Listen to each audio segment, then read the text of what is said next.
In this tutorial, I'm going to talk about how to retrieve your Apple ID if you're not sure what that was. And in a earlier tutorial, I talked about, where to find your Apple ID first of all. And I'll show you where that is once again. And so on that iPad, under Settings, which is the gear in the bottom left-hand corner, if I tap on Settings, right there in the middle over here on the left-hand column under Settings is one that says iCloud. And if you have your Apple ID plugged into your iPad, your existing iPad, which I hope you do, you can see that there's my Apple ID right there. So djensen62@me.com, that's the Apple ID. So I want to write that down and keep note of that because that's the Apple ID we're going to try and find the password for it if we don't know what that is. And so I'm going to click on my home button, it's going to take me back. I'm going to go into Safari. And you could do this on your computer, you could do this on your iPad, either way, it doesn't matter.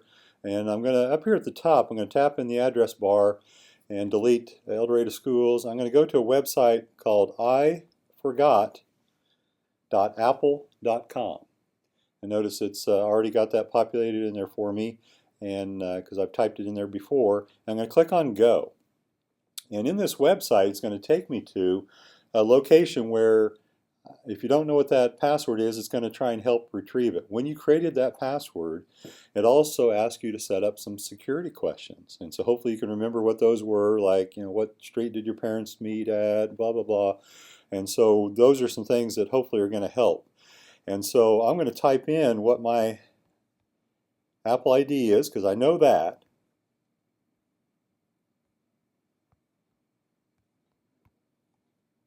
So it's djensen62@me.com, and I'm going to click on Next.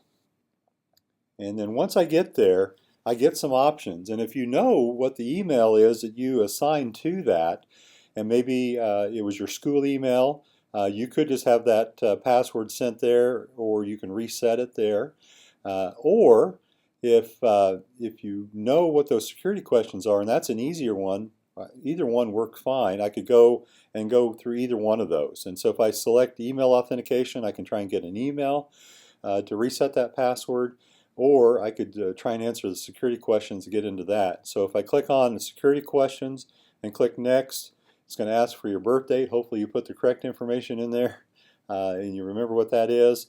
And you just go through the steps to try and retrieve the password that way. So those are a couple of options that if you don't know what that Apple ID is, that's an important place to go to try and retrieve that, either through email or through answering those security questions to try and retrieve that. So hope that helps, and then again, it's important to get that Apple ID, put that in a secure place, because that's something you will need with your new iPad, and also it's important to have that to retrieve and then remove that Apple ID from your old iPad so we can repurpose that. So hope that helps.